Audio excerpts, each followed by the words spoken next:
Eu me chamo Maria Helena, mulher preta, mãe de 4 príncipes maravilhosos. Sou guarda municipal há 15 anos, faço parte do coletivo de mulheres, Mulher Bonita, é uma ONG, né? Trabalha a temática de políticas públicas para as mulheres. Faço parte do Abiaxé, antes mesmo do coletivo. Sou integrante do Abiaxé Bailarina. Faço parte do Conselho da Mulher. E é isso, eu sou Maria Helena. Essa mulher cheia de participação nas coisas, né? Sim, eu me chamo Andressa André de Souza, tenho 20 anos, sou nordestina do interior lá de Mata Grande. Recentemente mudei para cá, para Delmiro, por causa da universidade, que eu não tinha como cursar uma faculdade por lá, por causa que ia ser mais distante, como em outra cidade, e a mais perto foi para cá, em Delmiro. E sempre assim, tive um receio no começo, pensei muitas vezes de desistir, por deixar minha família, por deixar de estar convivendo para viver outra história. Mas pensei e hoje estou aqui. Estou cursando pedagogia e atualmente no segundo período. Então, eu me chamo João Paulo Lima dos Santos, eu tenho 22 anos de idade, sou nordestino, né? Assumidamente da comunidade LGBT. Estou atualmente cursando licenciatura em História aqui no campus, nesse campus da UFAL. E também sou abertamente candomblessista. Desde muito jovem, desde muito novinho, eu já tinha assim, a noção, sabe? Daquilo que eu era e do que não agradava à sociedade. E eu cresci, com base nas minhas vivências, eu cresci sendo oprimido. Então, eu cheguei ao ponto, quando eu entrei na minha pré-adolescência, adolescência, eu comecei a ter sérios problemas comigo mesmo, com minha autoestima, com meu desenvolvimento nas minhas atividades, por conta de um problema que não estava em mim, mas sim externo, e que era a carga toda colocada em mim. Então, eu meio que tive que olhar para mim e me aceitar, e não me omitir como pessoa perante a sociedade, né? E decidi, sim, falar abertamente a todos e em qualquer lugar, tanto a minha religião quanto a minha orientação, né? E eu acho muito importante, assim, apesar de ter toda essa opressão, né? Não é difícil, cada um tem seu processo. Mas eu acho assim, que comigo foi ao ponto de eu chegar no ápice do que estava sendo insuportável. Então, assim, hoje, quando eu me afirmo aquilo que eu sou como ser humano, como cidadão, eu tenho alívio. E que também acabou sendo algo que encanta as pessoas e que encoraja. Eu me chamo. Na verdade, meu nome é Gisele. Gisele? Sim. Eu moro em Olho d'Água do Casado. Sou a caçula de 6 filhos. Eu atualmente estou trabalhando como auxiliar de sala pela prefeitura de Olho d'Água do Casado. Eu tenho 23 anos. Me chamo Gabriel Gonçalves, sou de Olho do Casado, tenho 19 anos. Sou estudante acadêmico na licenciatura de Letras, na UFAL, Campo Sertão. Sayonara Mendes Malta, mas eu sou mais conhecida como Lua no mundo da capoeira. Eu sou, na matrícula da UFAL, eu sou Gabriele dos Santos Torres. Na vida profissional, eu sou Gabriele de Torres.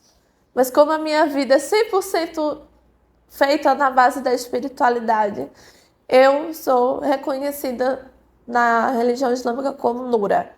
Nura é como a gente pronuncia em árabe, para facilitar para o português, eu sou a Nora. Eu nasci em Osasco, São Paulo, ali na periferia do Morro do São Pedro, no extremo oeste da capital, em outra cidade chamada Osasco. E ali, na divisa com Carapicuíba, era periferia, morro, facção, tinha tudo. Olá, meu nome é Maria Helena Menezes de Souza. Eu sou aqui da comunidade quilombola Serra das Viúvas, em Água Branca, Alagoas. Sou atualmente tesoureira da Associação das Mulheres Artesãs Quilombolas, que é um coletivo aqui da minha comunidade. Também sou pesquisadora. Fiz a graduação em Letras na Universidade Federal de Alagoas, no campus do Sertão. Depois fiz mestrado em Linguística e atualmente eu estou fazendo doutorado também em Linguística. Eu trabalho com a língua da minha comunidade, trabalho com variações linguísticas, né, na área da sociolinguística. Meu nome é Hefson, né, de batismo, mas sempre me chamam do Iraquitã, né? O Iraquitã teria que significar essa terra tem dono, né? Sou indígena do povo Jeripancó, em Pariconha. Na militância, sou membro da Juventude da APOIM, né, da Organização dos Povos Indígenas do Nordeste, Minas Gerais e Espírito Santo, né, liderança jovem da comunidade e integrante também do NEABI, do Núcleo de Estudos Afro-Indígenas Brasileiros aqui da UFAL Campus do Sertão. E na militância também, decorrente de um trabalho de base, né, do movimento indígena e quilombola, estou como secretário de povos tradicionais no município de Pariconha.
Porque falar sobre protagonizar a própria história. São tantas vivências. Vivências boas, ruins. Mas, referente a todo o contexto histórico vivido por mim, eu acredito muito que tem a ver com resistência. A gente resiste para poder lutar e continuar lutando. A gente precisa resistir. E eu aprendi desde pequena que ou eu resistia, ou eu resistia, ou eu resistia. E resistência é o mínimo para a gente. É o mínimo e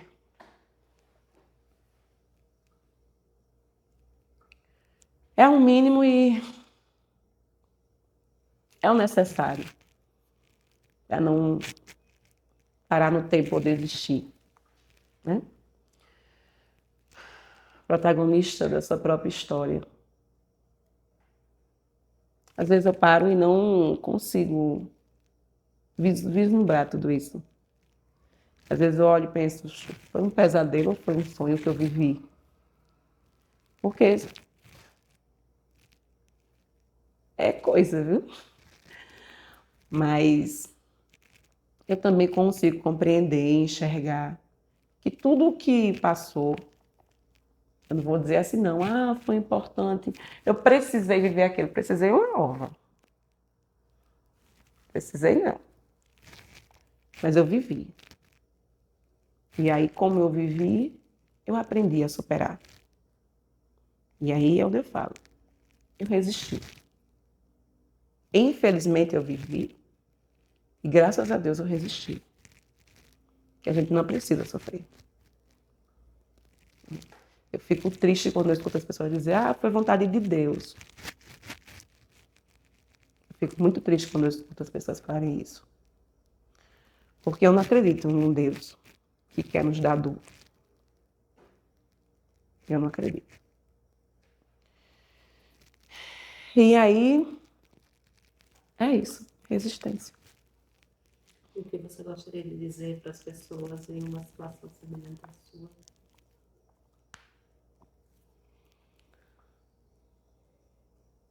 Se orgulhe de quem é. Se orgulhe. Durante 20 anos da minha vida eu não tinha orgulho, não tinha amor próprio. Porque eu aprendi de fora para dentro que não era para eu ter. Mas nos meus 38 anos de vida hoje, eu aprendi de dentro para fora de que a primeira coisa que a gente precisa ter, além das suas questões religiosas de fé, é o amor próprio. Confie e acredite em você. Acredite em você. E lute para que os seus sonhos aconteçam. Porque também não vai acontecer assim. Tem que fazer a sua parte. Lute, batalhe, corra atrás. Você vai conseguir. Eu consegui, mas foi por conta da luta. Isso. Obrigada. Na verdade, estamos conseguindo ainda. A gente continua lutando. A luta continua. A luta não para. Muitas histórias.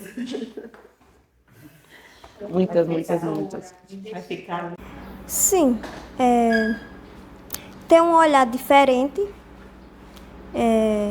mesmo com altos e baixos da vida. Nós temos que ver com um olhar diferente para transmitir bondade e ser, como pessoa, ter um futuro assim, não tão diferente, mas se desenvolver como pessoa e ter algo que faça a diferença, que não seja só a relação do preconceito diante da sociedade, mas também transformar vidas como ser uma pessoa distinta ao que quer ser, que enfrenta os seus medos e que não tenha medo de se aventurar, por muito que seja difícil, encare as suas dificuldades e que você é capaz de tudo, mesmo com algumas dificuldades, seja quais for, sempre vai haver, mas como agir em problemas, procurar sempre se cativar a outros olhares diferentes. Porque por ser um ser assim, com deficiência ou algo do tipo, por muitos que eu já percebi, né, diante da sociedade, olhares maldosos, por apontar, por ser, aquela pessoa é aleijadinha, não sei aquilo. Muitas pessoas acham que eu transmito mal para alguém, mas permita a me conhecer para saber, porque eu não vejo mal em todas as pessoas. Eu claramente só quero que a sociedade tenha um olhar diferente contra essas pessoas com qualquer tipo de problema ou deficiência, que vivem em união e que possa espalhar harmonia e amor entre todos. Ver só por ser uma pessoa normal entre, assim, outras pessoas, né? Mas muitos veem que uma deficiência pode trazer olhares tão diferente que acaba trazendo tristeza para o próximo, que será aquelas pessoas que têm uma deficiência, tenham autoestima, que isso eleva muito e que pode deixar muito mal o próximo. Eu mesmo, se antes eu me perguntava por que eu nasci assim. Aí eu fui me perguntando a mim mesma e que eu não era uma pessoa ruim por ser distinta a uma deficiência e me peguei sempre a Deus. Tenho muita fé e que eu espero que as outras pessoas vejam isso, nós somos amores e também podemos trazer várias diferenças para o mundo, apesar de tanta racismo, né? É isso. Acho que é uma pessoa que vive sua história com toda a dificuldade, mas que não se deixa se abalar, vai buscando seus sonhos, tentando realizá-los. É isso, ser protagonista é isso, em sua vida. Viver os medos.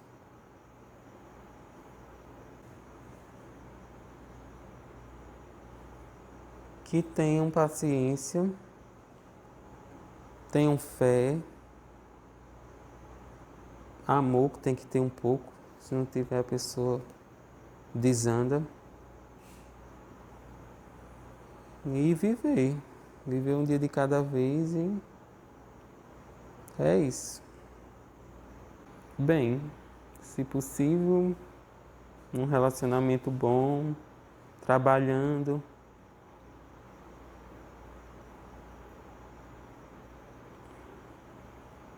Envolvida com projetos bons, que eu tenho várias ideias, projetos sociais.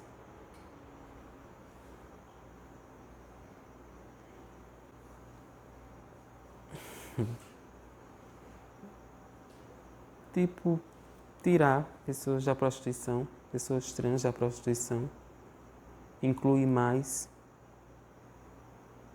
Eu acho que isso já dá mais oportunidade de emprego e que elas não vão para as ruas se prostituir.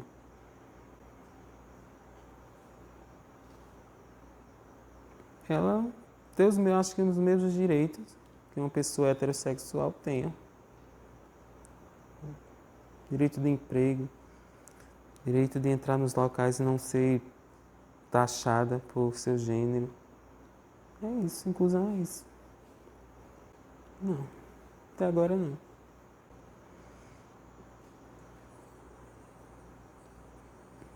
É um pouco difícil. Eu não... Tem tanta coisa pra gente falar da gente mesmo que até a gente muitas vezes se perde. Que tivesse mais força, mais fé e coragem. Que muitas vezes eu quero ser forte, mas ao mesmo tempo uma certa fraqueza me pega e eu não consigo, passar dali, nos meus próprios pensamentos. Porque para mim, por ser uma pessoa trans, existem muitas dificuldades, é dessas dificuldades, entendeu? Tá tudo bem comigo, mas com minha família, com meu emprego, mas muitas vezes eu não tá muito bem ou não tá tão bem, porque muitas vezes eu saio de casa e não sei se eu vou voltar. Porque meus amigos, minhas famílias apoiam, mas um desconhecido não pode me apoiar. É isso. Se fosse fé e garra na vida, sim. Essa força que eu digo e essa fé. Que a gente nunca perda. Força de sair de casa com o pensamento que vai dar tudo certo e não vai acontecer nada comigo.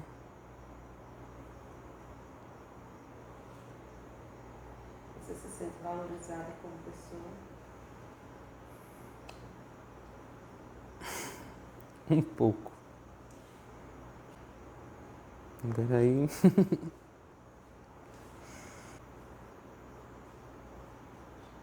Na sociedade atual, né? Eu acho que precisa ter um bom nome. Para que seja bem vista na sociedade.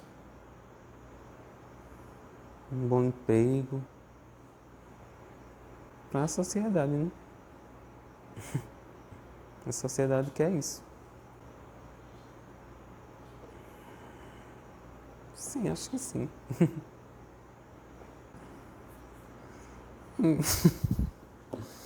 Naquele momento, porque é um momento de distração, né? E eu não sou muito de me comunicar. Eu acho que é mais por isso que eu estou tensa assim. Eu nunca falei assim em entrevista em frente de uma câmera, nunca. Acho. Tem várias. Tem uma que eu sigo nas redes sociais, é a Erika Milton, que ela é deputada federal. Eu admiro muito ela.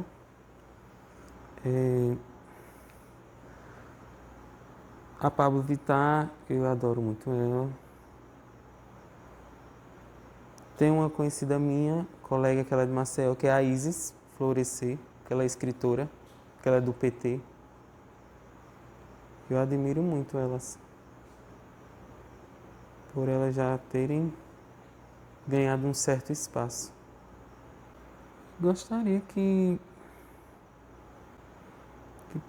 as pessoas trans pensassem como eu, não pensassem que só existe vida na prostituição, tomassem coragem para estudar, buscassem, é mais força de vontade também, porque se não tiver, você não sai daquilo ali. A sociedade é toda hora jogando você para ali, para o mau caminho. Se você não tiver força de vontade, uma certa coragem, você não sai. É isso que eu tenho a dizer às pessoas trans do curso. Já alguns momentos no começo eu pensei um pouco, incertezas, dúvidas, coisa da minha cabeça mesmo. Essas referências que eu acabei de falar, eu me inspiro muito. Sim, né? Sim. Olha, o que eu tenho a falar é que, primeiramente, o processo não vai ser fácil. Não foi fácil para mim. Eu me lembro que eu passava a noite chorando, eu queria desistir de tudo, eu queria abrir mão de empregos, eu queria abrir mão de possíveis relacionamentos, eu queria abrir mão de meus estudos. Será que eu vou aguentar toda essa carga? Só que, quando a gente vê que não somos indivíduos únicos, né? Não é só a gente que passa por aquilo, serve como um conforto. Então, assim, para mim, João, foi isso. Quando eu comecei a ver que existia pessoas que também passavam pelos mesmos problemas que os meus, eu cheguei a conhecer, né, pessoas que também eram abertamente gays e também abertamente do candomblé. E eu, poxa, mas eu não tô aqui sozinho. Então, eu tenho muito isso comigo, que a união faz a força, né? Então, o que eu tenho a dizer é que procurem pessoas que têm os mesmos ideais que o seu ou parecido e procure somar, se juntem e façam a força, né? Eu gosto muito de toda oportunidade que me aparece, eu agarrar para que eu contribua de alguma maneira, ainda que pouco significativa, né? Mas que venha a trazer uma possível melhoria.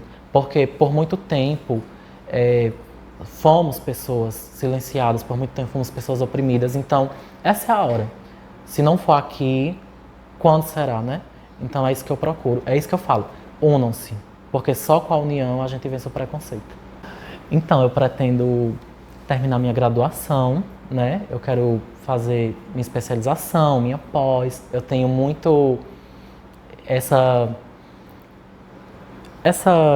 como é que eu posso dizer? Eu tenho muito essa aptidão, né? Eu tenho um chama para essa questão racial, né?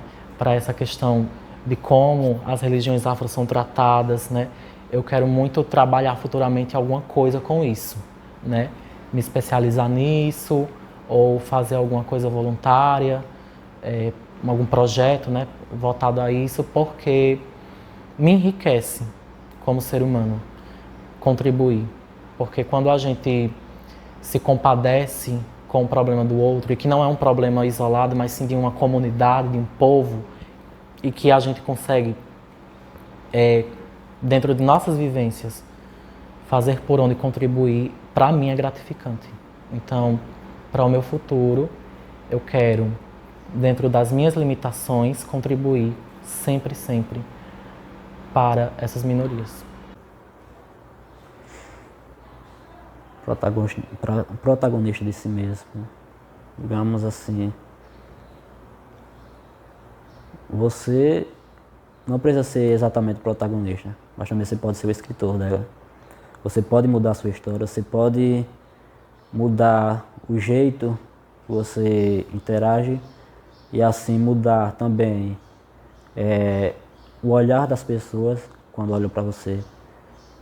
Ser protagonista de si é ser você mesmo, ser você em qualquer lugar sem ter a mínima dúvida de quem você é, sem ter a mínima intenção de ser aquilo que você não é, ou de ser aquilo que querem que você seja.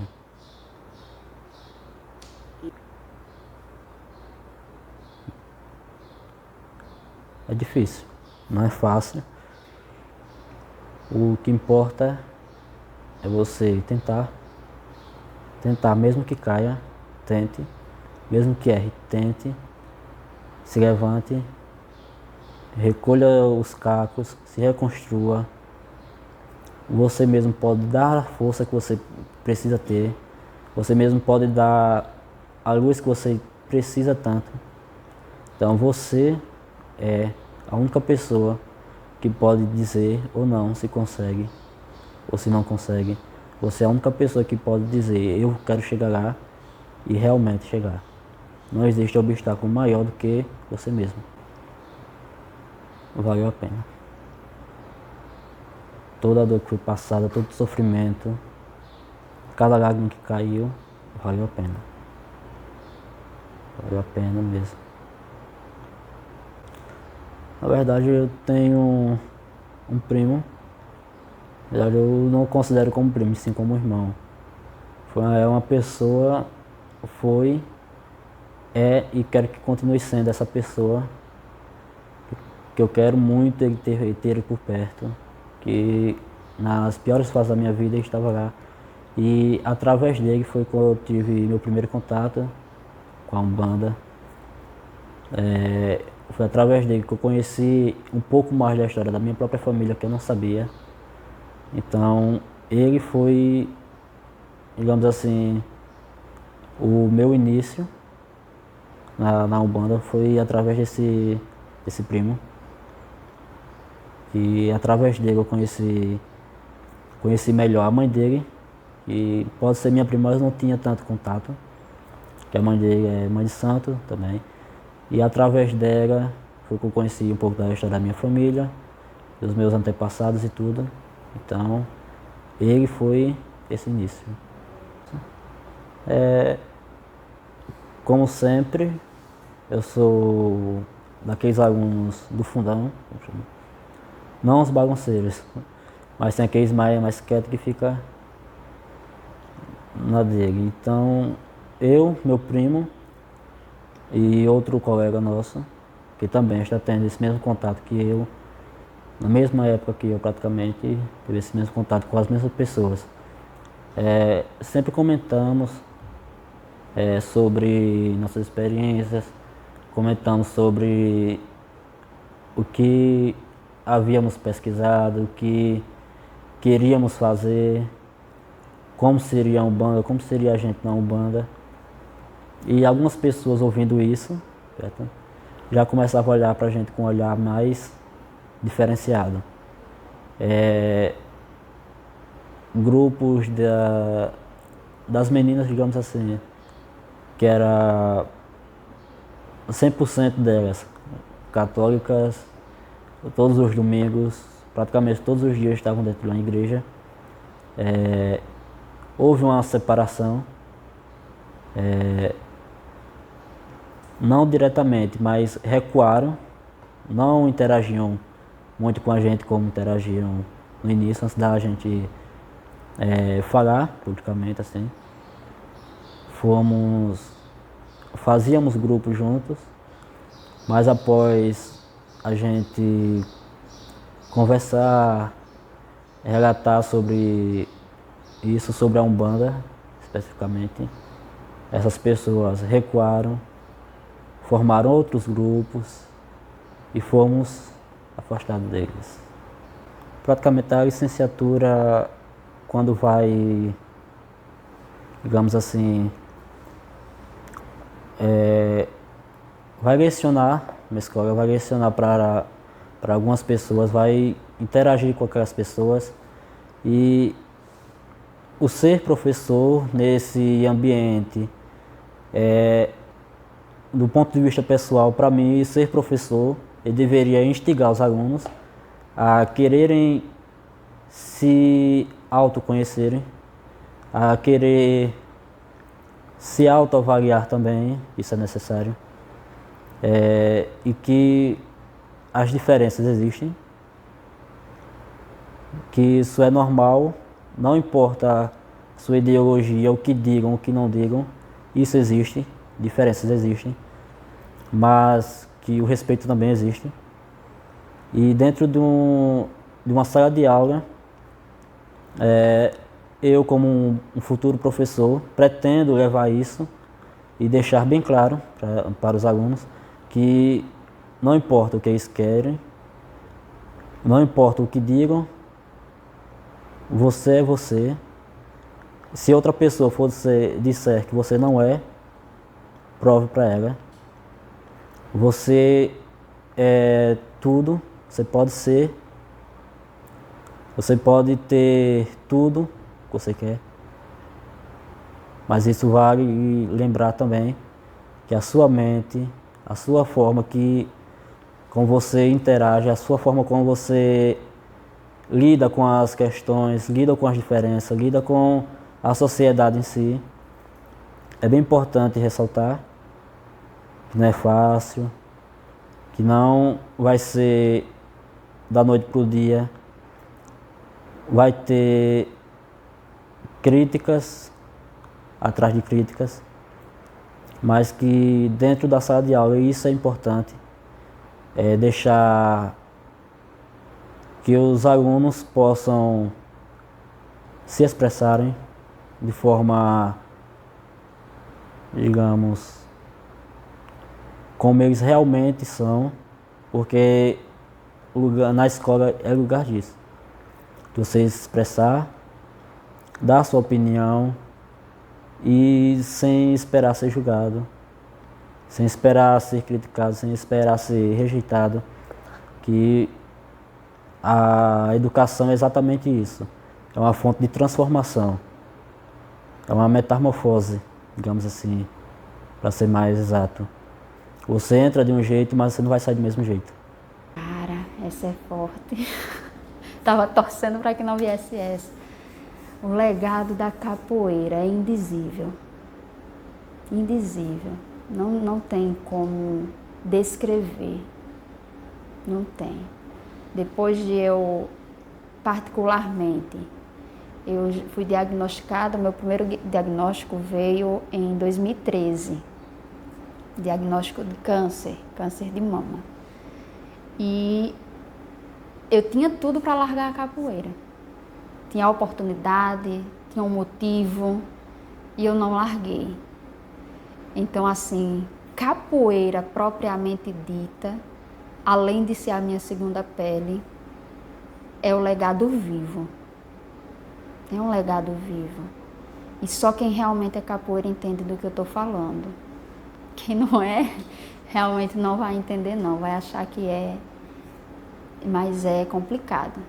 É muito complicado, porque assim, você é responsável pelo que você fala, né? Não pelo que o outro entende. E agora, em 2021, veio uma reincidência do câncer. E eu pensei, nossa, de novo, vou lá. Mas pela segunda vez, não, eu não posso deixar a capoeira porque ela não me deixa. Como é que eu vou deixar ela, se ela é quem vai lá e está sempre comigo, está sempre me reerguendo, em todos os sentidos. Sim, inclusive, o meu sonho sempre foi dar aula de capoeira para idosos. Primeira aula. Mas assim, é porque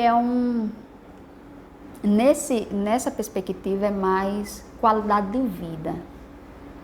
O idoso, às vezes, ele hoje é idoso, mas na juventude ele fez uso de substâncias inadequadas ao corpo, mas que, né, às vezes até sem pensar, às vezes é um vício. Às vezes ele até praticou esporte, mas parou na primeira oportunidade. A gente sabe que cada um reage de determinadas formas, né? Cada um tem a sua forma de reagir a determinada situação. E assim, eu super indico a capoeira para todas as faixas etárias. Todas as faixas etárias. Hoje eu trabalho com a faixa etária infantil. Mirim, infantil e infanto-juvenil. Já trabalhei com a faixa etária adulta, sim, também, mas o meu sonho é dar aula de capoeira para a terceira idade. A pessoa resiliente, a pessoa que não desiste. A pessoa que a maré levando ela para o outro lado e ela insiste para o lado em que ela determinou que iria. E por ser mulher, por ser preta, por ser mãe, ter sido mãe muito nova, mãe de 4 filhos e capoeirista, minha irmã, vou te falar, viu? Não são poucos os desafios, não. E quando vem um diagnóstico, era para ser só uma patologia, mas não é. A gente sabe que fica, né, junto contigo por muito e muito tempo, mas é resiliência. É você se orgulhar de você, independentemente de qualquer coisa. Você não negociar com o fracasso. Eu não negocio com o fracasso. Minha gente, se vocês estão querendo fazer eu chorar, diga logo. Então, fácil não é. Nunca vai ser. E a gente costuma ter uma insensibilidade à dor do outro, infelizmente, né? A gente costuma ter a nossa dor como a dor prioritária da atenção. Mas mesmo não sendo fácil, mesmo o outro não percebendo que você não está conseguindo dar conta, mesmo cansado, insista. Insista, porque devagar também é pressa e logo chega no final. A gente é uma finitude, né? Uma hora ou outra a gente vai, mas a gente não precisa se entregar a essa finitude antes que ela chegue. Eu vou morrer, mas eu vou morrer vivendo. Essa frase é de uma escritora, da Ana Mi, que, assim como eu, diagnosticada há 10 anos entre remissão e reincidência da doença, Ana Mi, ela não desistia. E ela viajava, ela ia para onde ela queria ir, ela vivia como ela queria viver, obviamente com as responsabilidades, né? Nós temos a nossa responsabilidade. Meu filho outro dia chegou da escola, mãe, minhas notas estão caindo. Eu estou muito preocupada com a senhora. E cada um deles eu percebi que eles começaram a desenvolver, cada um do seu jeito, uma determinada parcela de ansiedade. E a diretora de uma escola chamava, a diretora da outra escola chamava, e eu fiquei, perdão, gente. E eu fiquei assim, era o único campo que não podia ser tocado, porque eu sei que eu não iria suportar. A gente que é mãe, era o único campo que eu não ia suportar, era ver os meus filhos serem tocados nesse meu processo. Mas quando eu percebi que eles foram tocados, eu disse, olha, vamos fazer uma reunião familiar aqui. Minha casa pequena, cozinha desse tamanho. E eu ia dar aula de capoeira, estava todo mundo de abadá. Eu sento aqui, vamos fazer a reunião.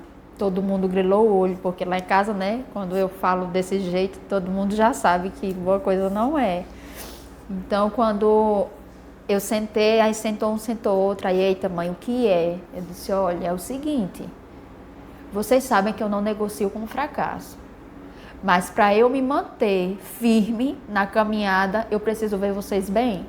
Vocês são os únicos pedaços de mim, fora de mim, que me dói mais do que os que estão em mim. Então, vocês não se atrevam a fracassar, não se atrevam a cair. Deixe que eu caia, eu me levanto porque vocês estão de pé. Perdão, gente. Vou embora.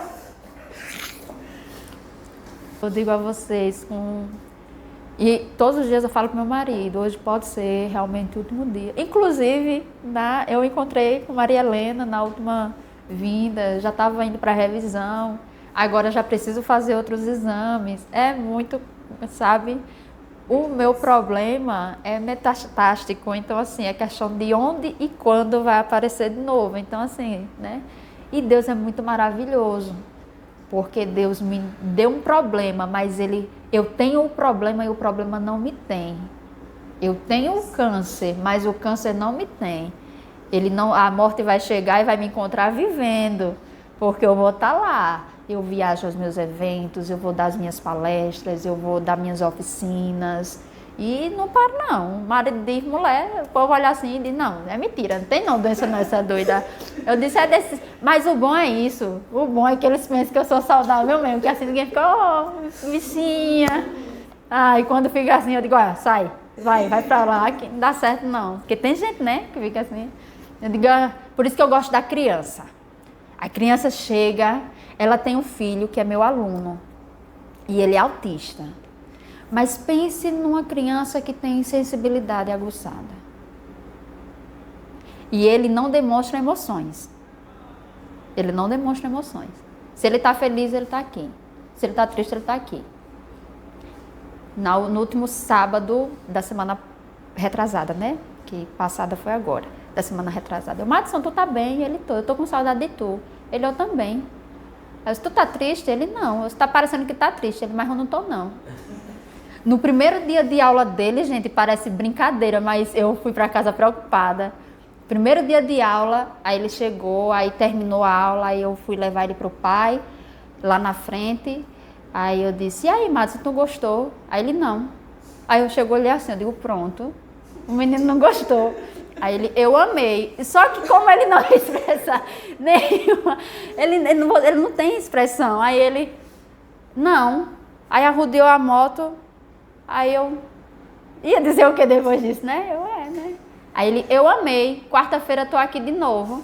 Aí eu, tá. Por isso que eu aprendo mais. Porque outros autistas, quando chegam para mim, eu já tenho essa sensibilidade, já tenho esse cuidado. Ser protagonista de si é não deixar se abater. É, mais uma vez, ser resiliente. Você se adaptar, você passar por determinadas situações na vida, você saber que você não está só, mas que é preciso passar só por esse processo e saber que esse processo no final vai te enriquecer, de um jeito ou de outro. É a resiliência, é você se adaptar. Estou sofrendo, mas eu vou sofrer aqui porque mais tarde eu vou ser recompensado. Para quem tem uma visão religiosa, né, acredita muito, mas eu estou sendo abençoada, eu estou sendo. Para quem não tem, todo mundo tem algo a se agarrar, de alguma forma. Todo mundo tem. Então, assim, é ser resiliente. Esse projeto, ele, inclusive, eu estou até refazendo, né, a entrevista, porque eu não tinha entendido na primeira entrevista a dimensão desse projeto. E eu fui parar e analisar naquele dia, eu não dormi quando eu cheguei em casa. O marido, vai dormir, mulher? Eu, não dá. Justamente por isso, porque, meu Deus, um projeto como esse é para ser, é para ter as pessoas que realmente, para atingir o público que realmente tem a necessidade de saber dessas coisas. Porque às vezes você sofre calado, às vezes você se isola do mundo, né? Você entra numa depressão, você não consegue sair, porque entrar todo mundo entra em depressão em algum estágio da vida, mas você não pode ficar na depressão, porque cada vez o buraco é só afundado. Então você precisa entrar e precisa sair. E o projeto, ele me pegou muito de surpresa, porque ele tem essa, não sei se a ideia inicial dele é essa, mas a reflexão do você na sociedade. O poder que você tem dentro da sociedade. E eu te parabenizei no Instagram e depois eu pensei, eu disse, nossa, como eu fui rasa. Menina, que projeto, que idealização. É magnífico você poder ouvir as pessoas. E as pessoas nem sabem um terço do que você já passou. Às vezes você ouve histórias que você pensa assim, caraca, o que é a minha história perto dessa história? Mas o que é a sua história perto da história de outras pessoas? É resiliência mesmo, é se adaptar. Parabéns, uma ótima iniciativa. Perfeita a ideia. Continue.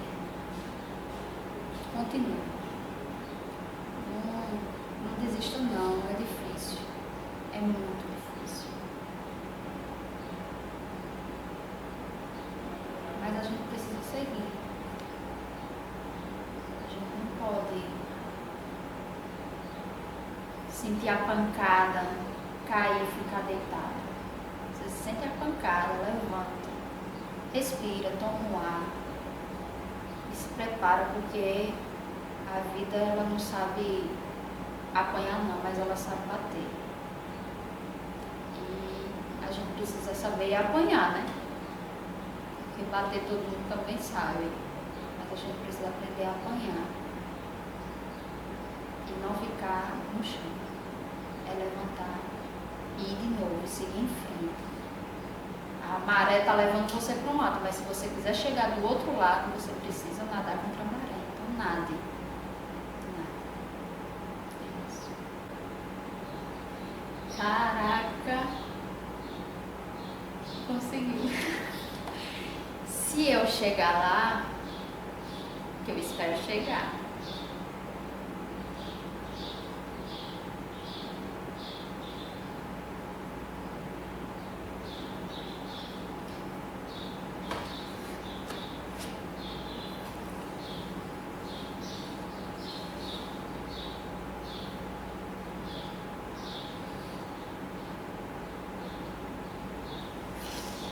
seria mais deboche, né? Conseguiu, né, Negona? Disse a você para não desistir. Vontade de desistir eu tenho todos os dias. Às vezes o meu esposo diz, você ainda não levantou, e já são 11 horas da manhã. E eu fico lá deitada. Meu filho, eu vou levantar para quê? Se eu sei que eu vou estar aqui de novo. E toda vez que eu ia para o hospital, eu pensava, será que eu volto? Mas se daqui a 10 anos a Lua estiver entre os vivos, que eu espero que esteja, Lua não morra, mas será isso, você conseguiu. Por isso que todos os dias eu levanto e eu vou no banheiro. E quando eu chego ao banheiro, eu olho no espelho. É mais um dia. Você está bem. Siga. Não desista. O poder que isso tem na nossa vida, você não tem noção. E eu passei muito tempo, né, ausência de cabelo, algumas outras situações, até pós-quimioterapia você fica um pouco depressiva, você fica para baixo. Eu passei muito tempo, não queria me olhar no espelho, acredita? Não queria me olhar no espelho.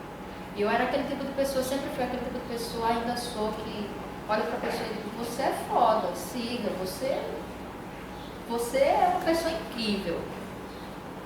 Mas, sinceramente, não é todos os dias que a gente tá assim. E tá tudo certo. Tá tudo bem. Porque nem os heróis usam suas capas, suas fantasias a todo momento. Ele precisa de tempo para ele, né? De um canto de escape onde ele possa ser ele. E não o que as pessoas veem. E eu estando viva, estando bem lá, eu consegui. Eu disse para você não conseguir, você chegou. É isso. E ela conseguiu, foi professora. A bicha é danada, né, professora? É da professora. Muito.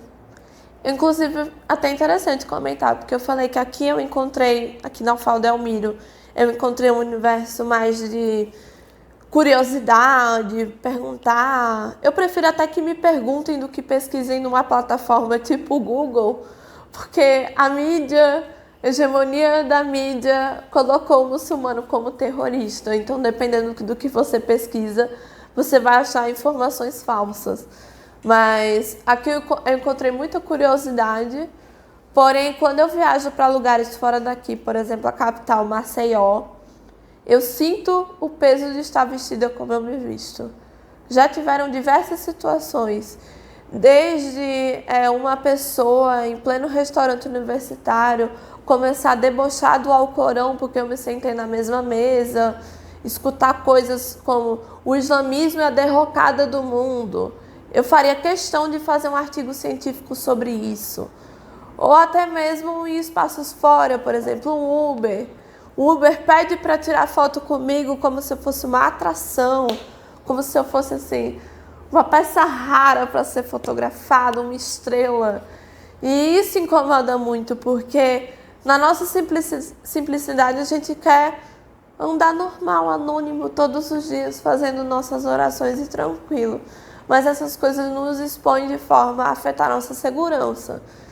Entre outras coisas, como ser perseguida por segurança no shopping, pedir para revistar minha mochila para ver se tem alguma coisa.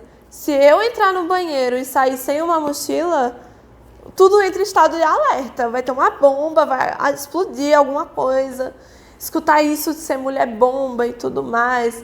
Sufoco em aeroporto, em rodoviária. Só por estar vestindo e carregar uma bolsinha, uma malinha, é motivo para revistar tudo, revirar tudo, ter tudo exposto, tudo desarrumado. Então, a intolerância religiosa, para mim, ela é muito presente. Aqui no interior, nem tanto, porque aqui é muito mais curiosidade do que violência. Mas quando eu passo para espaços que tem uma porcentagem muito grande politicamente conservadora, seguindo aquele cristianismo muito ferrenho e tudo mais, eu sempre sou alvo desse tipo de situação. A minha família foi um processo. Porque como eu saí aos 15 anos da igreja, eu fui a primeira filha a sair da igreja na minha casa. Nós somos 3 irmãs. E eu fui a primeira, assim. Minha mãe ficou pelos cabelos. Meu Deus, a menina não vai mais para a igreja. Aí minha mãe soube que eu estava conhecendo outras coisas, como Santo Daime, Candomblé. Foi um período de alta experiência para eu ter certeza do que eu queria. Minha mãe ficou, meu Deus, revoltadíssima. A gente tinha brigas diárias. Muito também em função do meu transtorno, que eu não tinha diagnóstico ainda. Sou diagnosticada com transtorno de personalidade borderline. E por conta de todas as situações traumáticas que eu vivi na infância, com a presença do meu pai, toda a relação abusiva como pai ou como marido para minha mãe. Então, eu brigava muito com a minha mãe, eu transformei minha mãe numa personagem inimiga. Então, dos 15 aos 17 anos, até eu ir morar sozinha 1 ano trabalhando, foi um grande processo. Até minha mãe compreender minha linguagem, minha forma de expressar, até que eu tive que voltar para casa, né? porque fui demitida de um emprego, tinha passagem em direito, meu relacionamento abusivo também, que eu tive tava assim, muito explícito e tudo mais, eu tive que voltar para casa, porque eu já estava passando condições assim desumanas. Demitida sem pagar as contas, sem comida na geladeira, eu era dependente do meu namorado financeiramente para comer e tudo mais. Então, essa época assim foi bastante decisiva para eu voltar para casa da minha mãe e a minha mãe impor a lei dela. Seja qualquer for a sua religião, não traga ela para dentro de casa agora que você está voltando. E nessa época eu ainda não tinha entrado no consenso de que eu ia realmente seguir o islamismo. Então, quando eu decidi seguir o islamismo, eu comecei meio que lentamente, por conta de todo o histórico, toda a briga, todo o desgaste. Eu comecei lentamente. Eu falei, olha, mãe, eu tô acreditando nisso aqui. Agora eu só vou vestir um lenço para ir no médico. Comecei assim, aos poucos, indo no médico, indo no mercado. Até o momento que eu falei, mãe, eu vou ficar aqui no quarto, mas é porque eu vou fazer uma oração. Ela se espantou. Anos de igreja, eu nunca vi essa menina fazer oração dentro de casa, como assim? Aí, enfim, né? Eu fui meio que introduzindo aos poucos. E a minha mãe apresentou um status de causa perdida, sabe? Ela ficou, você já é maior de idade, minha preocupação era quando você era menor, agora segue seu coração. E eu prefiro você estar aí do que em outros lugares. Minha mãe tem esse negocinho do racismo religioso com as religiões de matriz africana bem assim lá dentro da socialização dela, foi a forma que ela foi criada e tudo mais. Então até eu compreender isso também demorou muito tempo. E aí, minha mãe agora ela se sente mais confortável comigo dentro do islamismo. Inclusive ela faz roupas para mim, olha no celular, olha isso aqui, você que gosta de usar essas coisas. Minha mãe também compartilha um pouco, né, do guarda-roupa modesto por ela ser evangélica. Ela me viu me transformando da água para o vinho. Tipo, vai usar saia longa, vai usar calça. E, gente, tá mudando mesmo, hein? Até que ela começou a ver eu transmitindo o Alcorão no meu computador enquanto eu fazia alguma coisa. Ela falava, o que é isso aqui? Veio uma mãe curiosa, que não era mãe da minha adolescência, que era agressiva, inquisitiva e tudo mais. Então, a família se foi um grande processo. Todo o resto da família só acompanhava as novidades. A Gabriela agora está frequentando isso. A Gabriela está frequentando aquilo. Agora, não, gente, eu decidi. Aí a família ficou sabendo.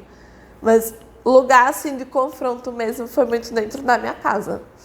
Com a minha mãe, etc. Agora eu estou em paz. Porque a minha maior preocupação nas religiões de matriz africana era se eu estivesse sendo fiel ao que eu estava praticando. E a partir do momento que eu não estava conseguindo cumprir as leis, eu já me vi incompatível. Apesar do candomblé ter me acolhido por 4 anos na minha pior fase, entre relacionamento abusivo e depressão e tudo mais, eu me deparei com uma situação de que, por mais que tivesse gostoso o abraço do orixá, que eu descobri quem eram meus orixás, eu ficava super animada e tudo mais, apesar de tudo isso, eu não me sentia digna desse abraço, porque eu não estava me sentindo fiel. Para mim, a fidelidade e a condução do meu código de conduta dentro de uma religião, elas são superiores até o próprio conforto. Não é porque eu estou me sentindo confortável que eu estou sendo fiel.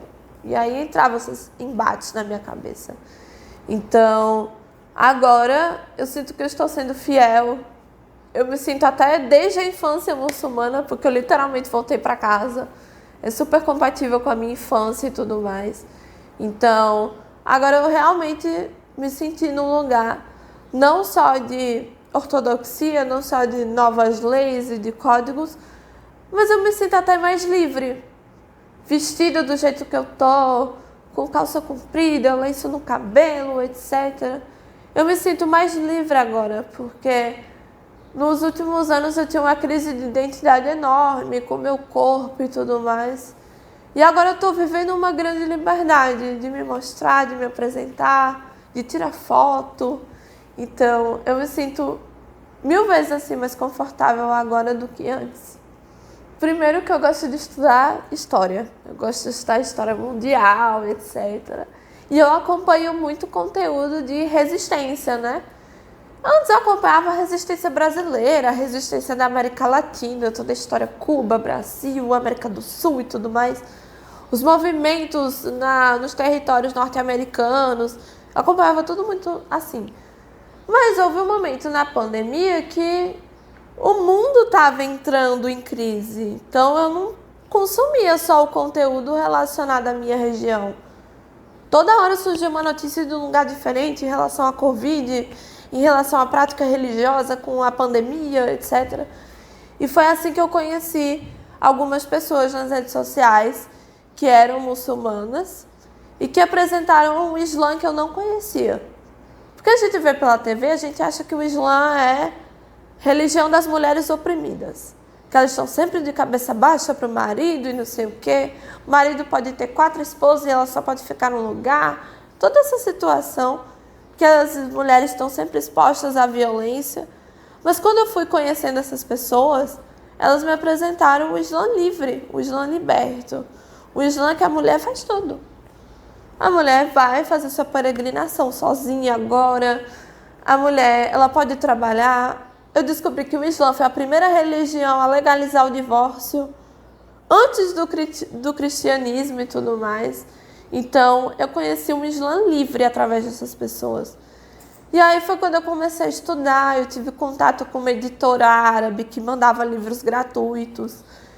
Recebi meu primeiro Alcorão em casa, recebi uma bolsa feita na Arábia Saudita pelo programa do governo de lá, de espalhar o turismo árabe, etc.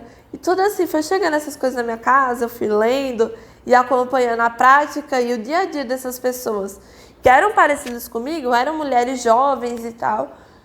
Eu me vi ali me identifiquei, sabe? Eu vi ali minha identidade. Então, quando eu comecei a acompanhar e tudo mais, foi o meu contato verdadeiro com o que eu queria entrar, o que eu queria praticar. Ai, que forte essa pergunta. Cara, a Nora hoje tá muito atribulada do juízo. É muita informação, é muita história. É um processo, assim, superação anualmente. Anualmente eu tô com uma nova fase para superar. É uma Nora também que, às vezes, tá carente de família. Distanciamento do meu pai, abandono afetivo. Todas essas coisas que são muito incompatíveis com minha situação psicológica. Então, agora eu tô enfrentando meus sentimentos. Antes a minha questão era fé e identidade. Depois que eu me reconheci, depois que eu me vi num lugar de fé, agora a questão é arrumar aqui dentro, arrumar a casa aqui dentro. Então, é uma Nora que agora está preocupada com família, está preocupada com se sentir acolhida, está vivendo agora um relacionamento saudável que é completamente estranho. Ser noiva e tudo mais. Gente, como assim? E também é uma Nora que tá tentando acreditar mais todo dia. Justamente por conta da depressão e tudo mais, todas as coisas. Eu passei por momentos bem difíceis em que eu quis realmente interromper tudo. Acabou. Vou ali, não volto mais. Mas agora eu me encontro também curiosa. Eu acho que, acima de tudo, o Emicida sempre fala, levanta e anda. O rapper Emicida, eu gosto muito de rap. Ele fala assim, levanta e anda. Tem um outro rapper, Leal, que fala, posso mudar meu destino, etc. Pra mim, além disso, é além de ir trabalhar e ir pro corre, porque isso eu faço desde que eu nasci. Mas é você levantar, é você andar, é você trabalhar. Mas no final, o que salva mesmo a vida de uma pessoa ela ter pelo menos, no mínimo, a curiosidade de como vai ser o amanhã. Isso foi algo que a religião me trouxe de volta. Como eu falei, né? Maktub, estava escrito. O que está escrito para mim? Que eu vou lá na frente falar que estava Maktub mesmo, hein? Então, a curiosidade pelo amanhã praticamente me tirou dessa situação de interrupção da vida. A espiritualidade me devolveu isso, porque apesar de qualquer coisa, de eu levantar e andar todos os dias, agora eu quero ver como é que vai ser o amanhã. Se tudo que eu estou passando agora vai ter algum significado. Então, a Nora agora é uma pessoa que, apesar dos pesares, da batalha dos sentimentos e tudo mais, agora a Nora também acredita. E é assim que eu estou vivendo muito em paz. Eu acho que principalmente a bondade e a caridade. A gente é um povo muito misto, sabe? A gente tem pessoas refugiadas, pessoas em situação de guerra, pessoas muçulmanas perdendo a vida no meio do oceano, tentando fugir de ditaduras através de barcos. A gente tem agora uma política norte-americana que patrocina as ditaduras do mundo árabe. Desde a Primavera Árabe, a gente está falando muito assim de retomar o poder popular e tudo mais. Aconteceu no Egito e na Tunísia, nos anos 2010 para frente. Mas tem outras áreas que ainda precisam se libertar dessa imposição superdemocrática norte-americana. Que isso está colocando em risco a memória das pessoas, os museus, as grandes mesquitas. Está colocando em risco a família. Essas pessoas estão em constante mudança, pedindo para ser aceitas em outros países. E também, não somente isso, são pessoas que estão perdendo sua terra, sua casa, sua raiz. A gente meio que agora está mais em diáspora do que em casa. Então, o Brasil, por exemplo, ele tem mais libaneses do que o próprio Líbano. Porque é fruto de toda essa diáspora, toda essa necessidade de ter que sair para conseguir viver e perder a sua raiz na sua casa. Então, o islamismo ele deixa um legado de, principalmente, estamos sempre tentando voltar para casa, a gente está sempre lutando pela paz e que, acima de tudo, a gente está sempre querendo ver como vai ser o amanhã. Principalmente porque a caridade também nos transforma. As coisas que a gente faz anualmente em prol da caridade, ajudar pessoas, ajudar irmãos entre a nossa própria religião e tudo mais, nos transforma no sentido de que hoje eu fiz uma caridade, hoje eu ajudei uma pessoa, hoje eu me solidarizei, mas amanhã vai ter mais. E por isso a gente está nesse constante processo de ser resiliente, etc. Então, acho que o islamismo deixa um recado sobre a luta pela paz e a luta pela sua cultura de preservar a sua própria raiz. Eu ensaiei essa pergunta. Quando eu vi que outras pessoas responderam essa pergunta, eu fiquei, me aguardem. Mas o que eu ensaiei foi pro lixo, porque agora eu estou pensando em outra coisa. Cara, ser protagonista de si é principalmente não deixar que ninguém conte a sua história por você. É você assumir sua identidade e não deixar que ninguém tome qualquer decisão em seu nome. É você, por exemplo, tomar propriedade de quem é você e você mesma falar nos lugares quem é você. Às vezes as pessoas, quando contam a nossa história e tomam decisões por nós, elas não incluem a vivência que a gente tem. Então, só eu posso falar minha vivência, só eu posso falar por mim mesma. Só eu posso falar dos meus processos. E só eu posso falar do que eu sinto. Até porque não tem como eu clonar meu cérebro e todo mundo ter acesso a como é que eu funciono. A inteligência artificial está tentando fazer isso, mas duvido que não. Mas nesse sentido, ser protagonista, além de qualquer coisa, é também não desistir de si mesmo. Apesar de todo o processo, etc., apesar de todo babado, envolvido no que é viver, no que é acreditar e tudo mais. Acima de tudo, a gente tem que acreditar na gente. Isso não é uma luta que eu digo que é muito fácil. Eu não acredito em mim mesma desde que eu nasci. Todos os dias eu faço o meu autoconselho, acredite em si mesma. Porque é um processo assim muito complicado. Mas ser protagonista de si é não permitir que ninguém tome decisões por você sem você trazer sua vivência e ninguém contar a sua história por você. Talvez os registros históricos talvez contem no futuro, mas enquanto eu estiver viva, eu mesma faço questão de contar a minha história. Acho que no meu contexto, eu posso dar recados para as pessoas que sofrem de intolerância religiosa. É que, apesar da nossa segurança estar sempre em xeque, eu digo isso tranquilamente, não só pelo islamismo, mas muitas religiões sofrem da falta de segurança e tudo mais.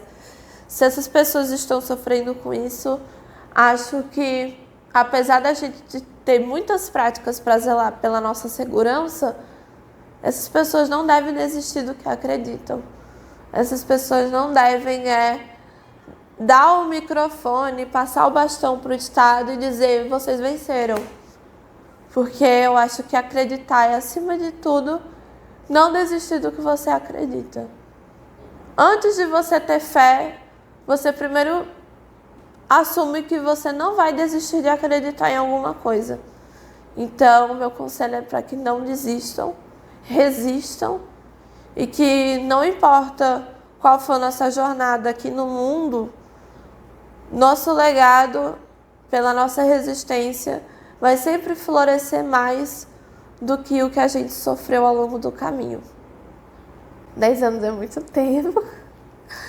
Mas eu planejo minha vida todinha, sabe? Eu sou aquela pessoa que abre o Pinterest e salva coisas como eu quero que seja a minha casa. Como eu quero que seja o meu casamento. Como eu quero estar vestida daqui a um mês. Que roupa eu quero comprar. Então eu sou uma pessoa que planeja muito, mas eu fico preocupando o futuro, né? Às vezes eu esqueço do presente, eu tô lá na frente pensando nas coisas. Então, acho que daqui a 10 anos, eu quero primeiramente, antes de tudo, estar viva, estar bem, ter suprido algumas necessidades sentimentais e psicológicas que eu tenho agora, ter resolvido minha situação socioeconômica, que eu acho que se não fosse esse background de como a gente resiste nas periferias e na favela, muitas coisas eu não teria passado, muitas coisas eu não teria sentido. Muitas vivências dolorosas vieram também pela minha situação socioeconômica. Então, acho que eu quero estar bem de vida, bem consigo, bem com a família. E se eu quiser botar um desejozinho assim, uma cerejinha do bolo, eu já quero ter feito o meu casamento islâmico. Porque agora eu sou uma mulher apaixonada. Agora eu estou vivendo a melhor das minhas fases. Uma paixão genuína e saudável. Então, eu quero já ter realizado o meu casamento, tá ensaiando um mestrado, um doutorado. Tem muita coisa para fazer daqui a 10 anos. Em relação a medos e sonhos, medos eu não tenho. Porque a divindade que a gente cultua, a nossa espiritualidade, ela é regida por um Deus de impossível, um Deus de milagre, que tudo pode estar do nosso lado. Então, eu acho que temer, nós não temos que temer nada, né? Quando nós temos um Deus grandioso como temos.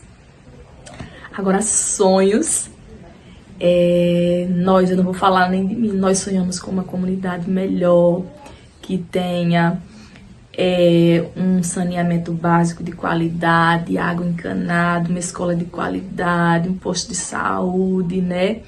Políticas públicas que deem possibilidade dos nossos jovens, dos nossos pais, dos nossos irmãos permanecerem na nossa comunidade, porque tem a questão do êxodo rural, muitos estão fora da comunidade, então é um sonho grande de toda a comunidade, ter essas pessoas aqui, podendo sobreviver aqui, tendo o seu alimento, tendo a sua condição de dignidade dentro do seu território. Então, acho que esse é o nosso maior sonho. Eu acredito que eu sou protagonista da minha vida porque eu estou lutando pelo que acredito, estou indo atrás dos meus sonhos, né, dos meus objetivos, e não estou indo sozinha, né? Sempre que eu vou, eu levo a minha comunidade, eu apresento, eu falo dela, porque eu não quero ir só, eu quero ir com todo mundo. Então, eu acho que é isso, né? Ser protagonista não é ir sozinho, é ir com todo mundo. Eu acredito, né? Até pela constituição da nossa comunidade e tudo que a gente vive, né? Para quem está no mesmo processo que eu estou, eu diria persista, vá atrás, corra, não tenha medo, vale a pena estudar, vale a pena fazer parte de um coletivo, vale a pena acreditar nas pessoas e na unidade, vale a pena, né? Daqui a 10 anos eu me vejo atuando na minha profissão, me vejo professora, em uma comunidade mais bonita, com melhores condições de vida, para mim e também para os meus. Gostaria de agradecer a oportunidade de estar aqui falando um pouco sobre a nossa realidade. Antes de ontem, no sábado, eu tive presente com os calancós, né? Agora eles estão retomando o GT, Grupo de Trabalho para a Demarcação das Terras Indígenas deles. E ouvindo a nova coordenadora da FUNAI, né, as pessoas que estavam lá presentes, eles sempre mencionavam a Genésio Miranda, que foi o nosso primeiro cacique, e ao pajé, tio Elias, né? Ele disse que é bonito ver hoje vocês novamente, né, porque a gente passou um processo sem se reunir, sem se dar as mãos. É bonito ver vocês hoje e ver a presença da liderança de Jeripancó, né?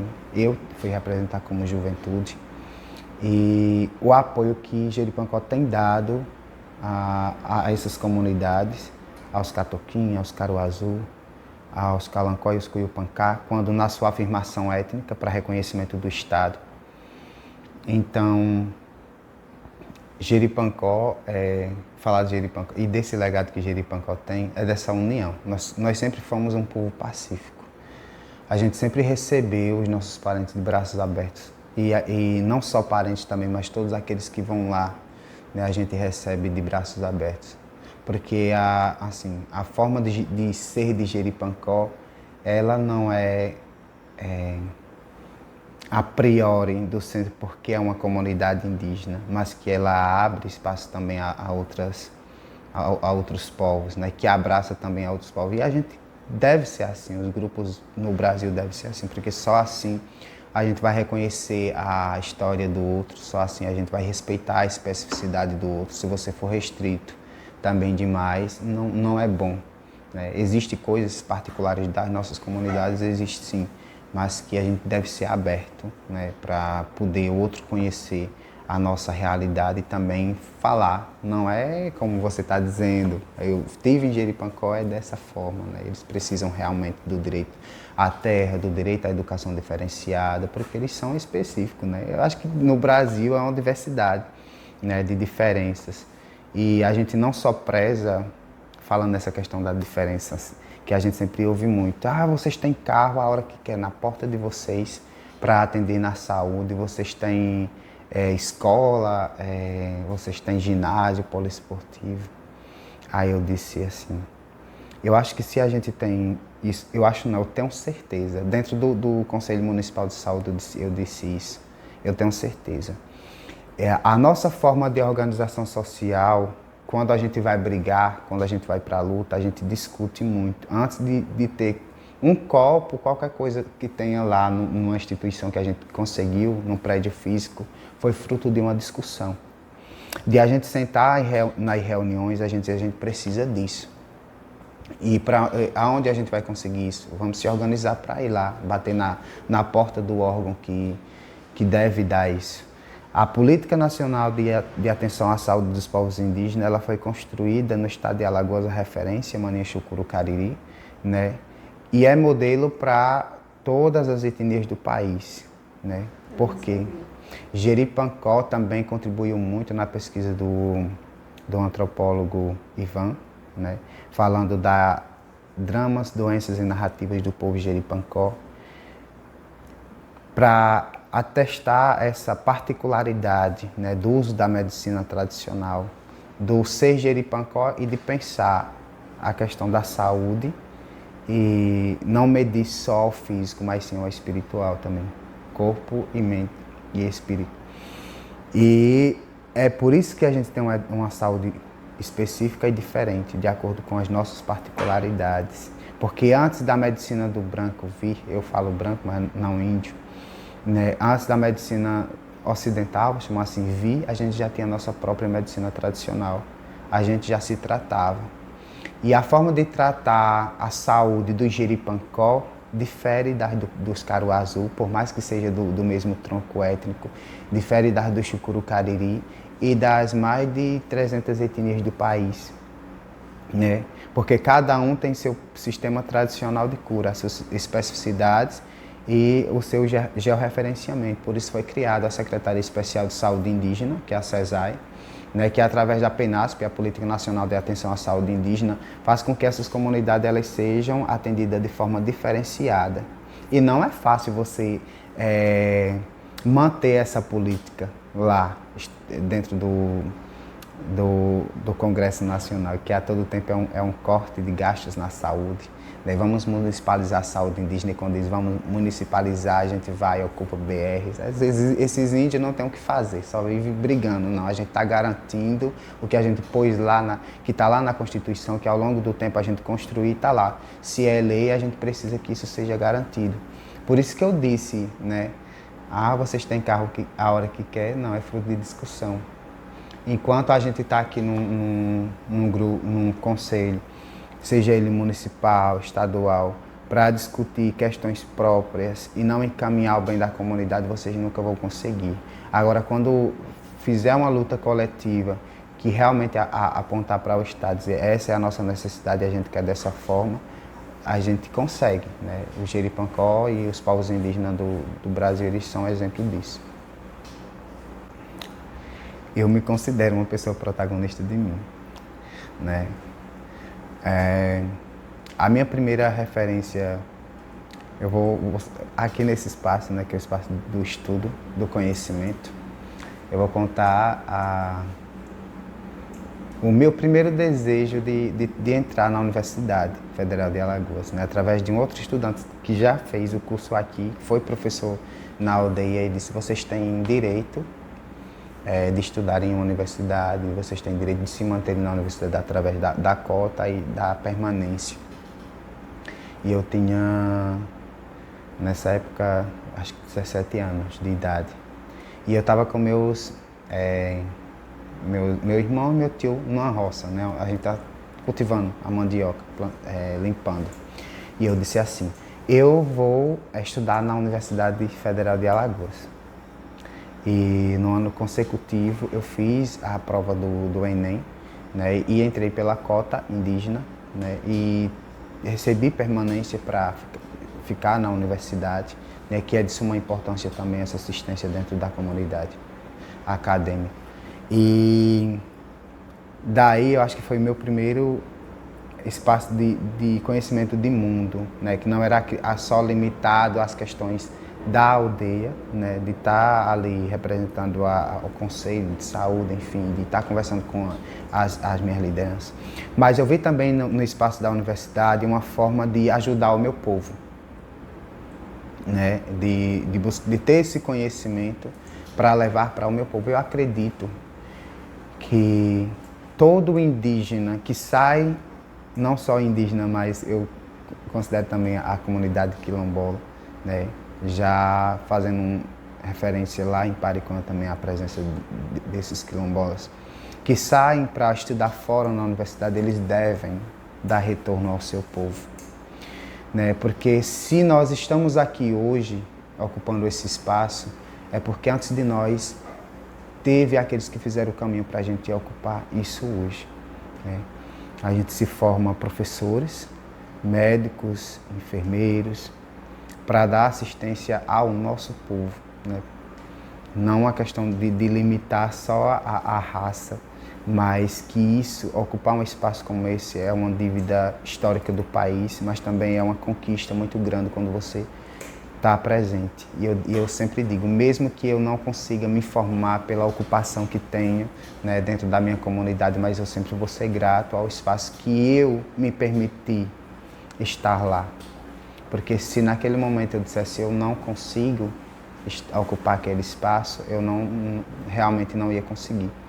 Porque eu acho que a nossa força, ela vem de dentro. Quando você diz eu quero, né, e o universo, a força da nossa ancestralidade, ele traz você para ocupar esse espaço. É a mesma forma de hoje ter jovens também lá, que fazem parte desse coletivo que a gente tem de jovens. E eu disse, eu não tenho a mesma oportunidade que vocês têm de saírem para estudar fora, né, por conta do ritual, por conta da ocupação que eu tenho também política dentro da aldeia. Mas eu gostaria que vocês saíssem para fora, para estudar a medicina, para estudar a assistência social, que é uma carência do nosso povo na saúde indígena.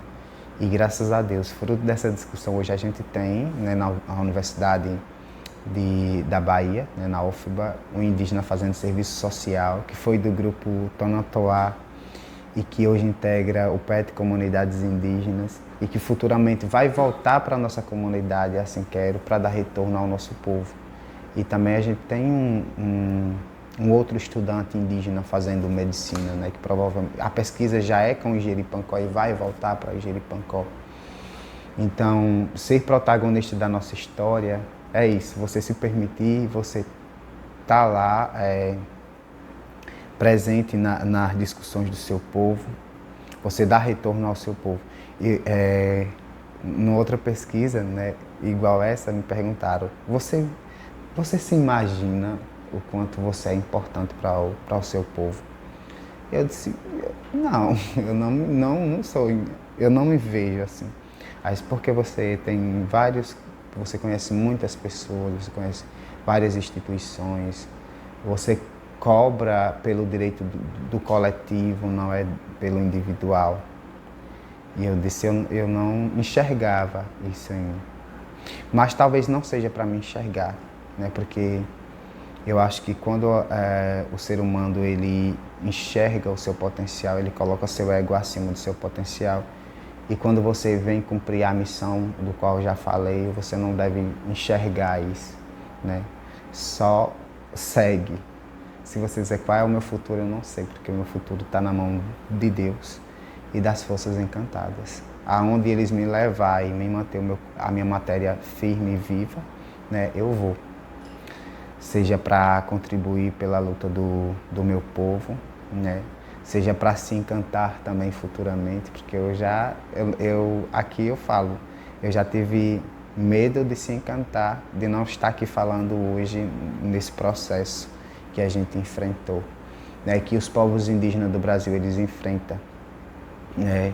E que a liderança ela nunca diga que não tem medo, que ela tem medo sim, né? Mas por trás desse medo, igual diz o povo chucuru, em cima do medo, coragem, digo o povo que avança, né? É nessa luta que a gente vive diariamente. Eu estava ouvindo o seu Antônio Calancó, né, recentemente, agora também nesse processo de retomada de GTs, e ele diz, eu estou aqui conversando com vocês, mas amanhã eu posso não estar.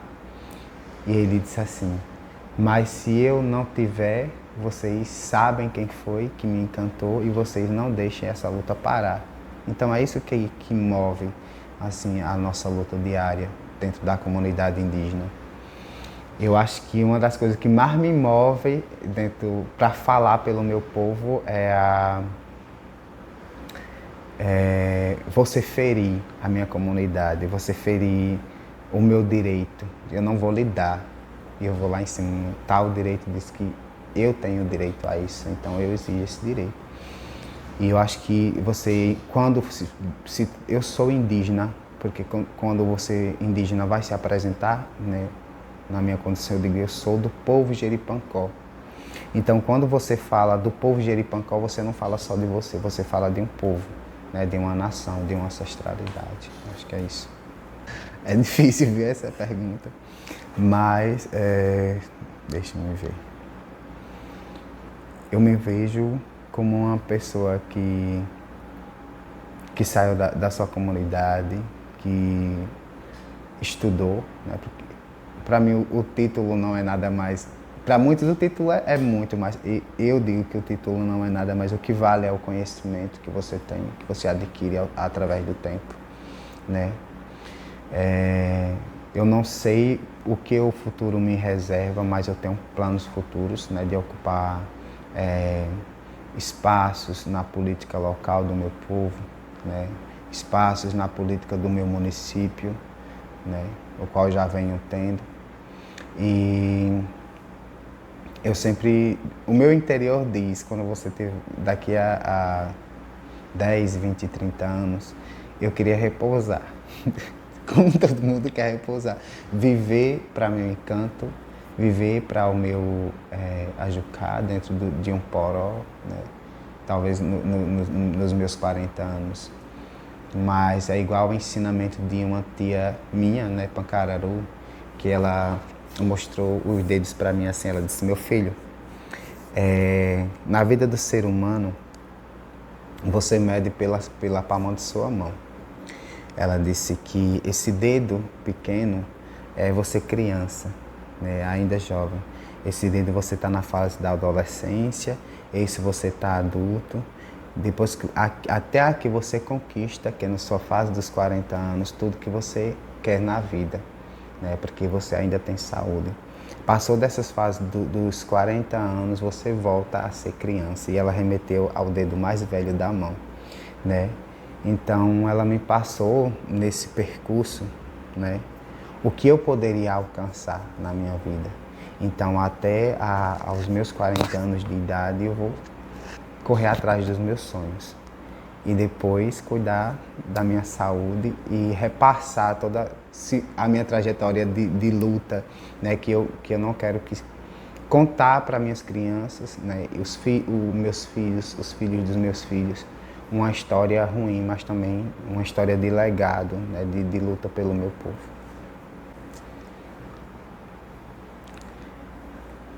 Eu digo que nunca desista dos seus sonhos, né, que sempre esteja presente na vida do seu povo, do coletivo, eu acho que da família principalmente, né, porque tudo que eu enfrentei na vida, tudo que eu construí até hoje também foi a presença da família, da união. Da família interna, da sua casa, seu pai, sua mãe, seus irmãos, né? E depois da sua família conjunta, que é a comunidade onde você vive. E a luta, ela é constante, ela é diária, né? A gente vai, no momento, ter bons êxitos, que a gente sabe que hoje a gente consegue uma coisa, amanhã a gente não consegue, mas também a gente não pode desistir de tudo, né? E eu acho que estar presente, você já ter conquistado o seu sonho, você deve manter aquilo, fazer o possível para se manter. Quando entrar na universidade, quando estiver trabalhando, também entender o emprego como uma passagem também, que nada é para sempre, dura para sempre na vida, até o nosso corpo é emprestado à alma aqui nessa terra. Então, você está aqui hoje sentado numa cadeira, você está ocupando um espaço da universidade, você está em qualquer espaço que Deus permitiu, a força lhe permitiu estar, não quer dizer que você esteja ali para sempre, mas aproveitar ao máximo aquele espaço, porque não é toda hora que você conquista aquilo, né? Que nem diz os meus mais velhos, não é toda hora, meu filho, que você vai conseguir aquilo, mas vá em frente sempre.